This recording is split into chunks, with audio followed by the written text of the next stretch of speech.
Assalamualaikum warahmatullahi wabarakatuh. Apa kabar semuanya? Baik? Alhamdulillah, semoga kita semua dalam keadaan sehat selalu ya teman-teman. Oh ya, perkenalkan sebelumnya, nama saya Nabilatul Aidah. Saya adalah mahasiswi dari kelas S6A Prodi Pendidikan Bahasa dan Sastra Indonesia. Sebelumnya saya hormati dosen pengampu Bapak Asad MPD, juga teman-teman semua yang saya sayangi. Oke teman-teman, pada kesempatan kali ini saya akan menjelaskan beberapa materi. Tentunya ada 4 poin penting. Yang pertama ada definisi akhlak dan juga keutamaannya. Terus yang kedua ada akhlak dan etika dalam beragama Islam. Terus yang ketiga juga ada etika beragama, berbangsa, dan juga bernegara dalam Islam. Dan yang terakhir ada pengertian musyawarah nih, dan etika berdemokrasi dalam Islam. Nah, pada poin pertama kita akan menjelaskan atau membahas tuntas tentang definisi akhlak dan juga keutamaannya. Nah, jadi definisi akhlak itu apa sih teman-teman? Jadi definisinya itu adalah akhlak sebuah sistem atau value atau norma yang mengatur nih tindakan, juga pola dan sikap tingkah laku manusia di muka bumi ini. Nah, sistem nilai ini nih yaitu sistem nilai yang ajarannya berada dalam Al-Quran juga sunnah-sunnahnya. Jadi sumber nilai-nilainya itu dan ijtihadnya itu sebagai salah satu metode berpikir secara Islami. Simpelnya gini teman-teman.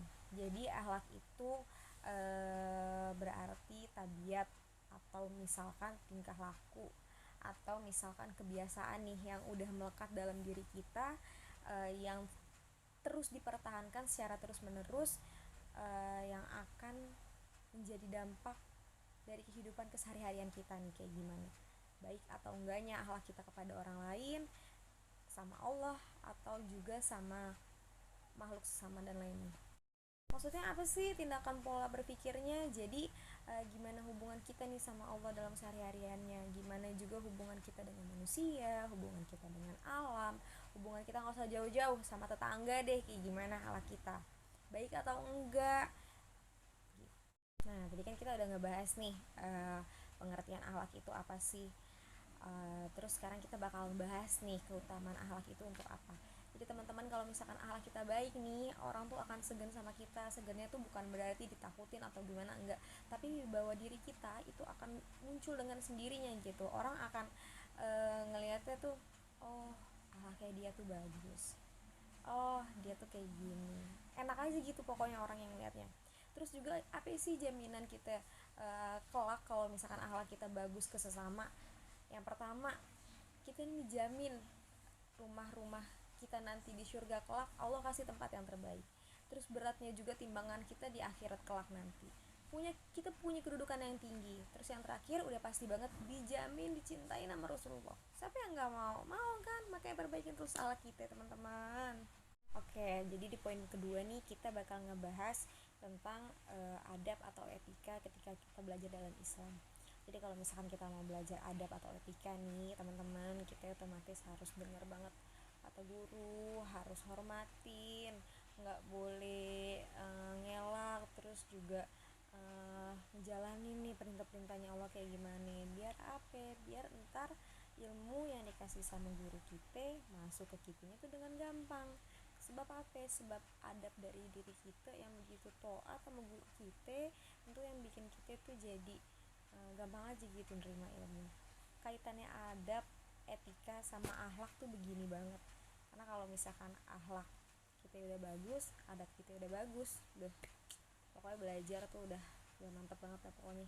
Contoh kecilnya begini, kalau kita udah belajar tentang adab, misal kita ketemu guru nih, guru masih jauh banget, kita samperin, kita sapa, kita salim, kita tegur, kalau perlu kita anterin deh mau kemana. Itu di situ guru akan nilai nih, oh ternyata nih anak adabnya dipakai, akhlaknya udah cakep banget, udah guru redo, semuanya gampang gitu teman-teman.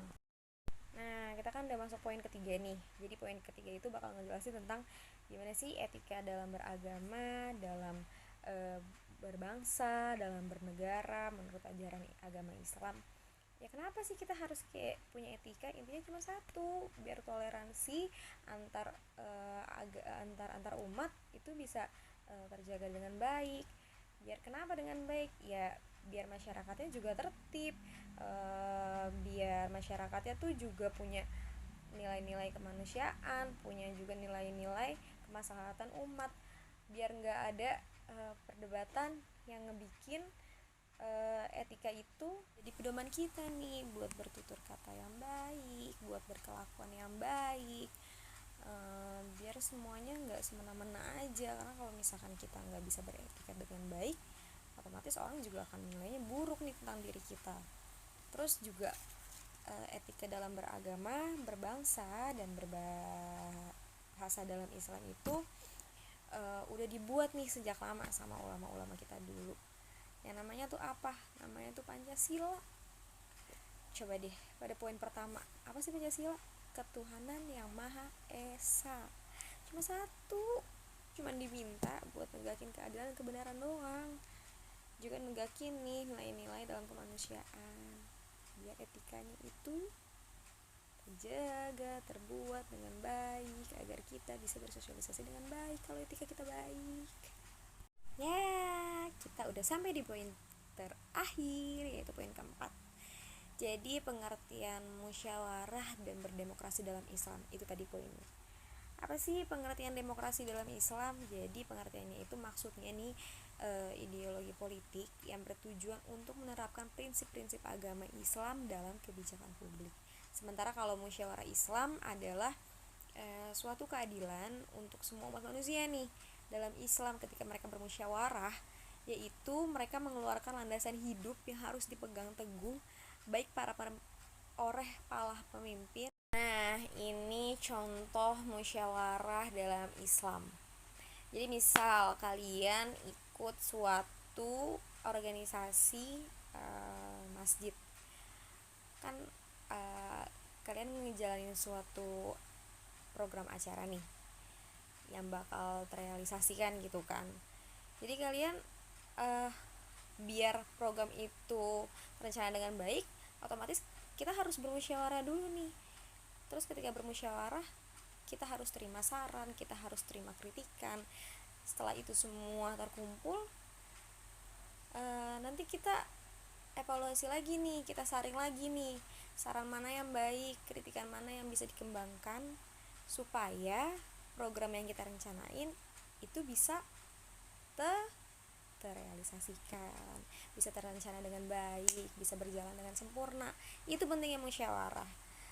Nah, yang terakhir ada contoh etika ketika berdemokrasi dalam Islam.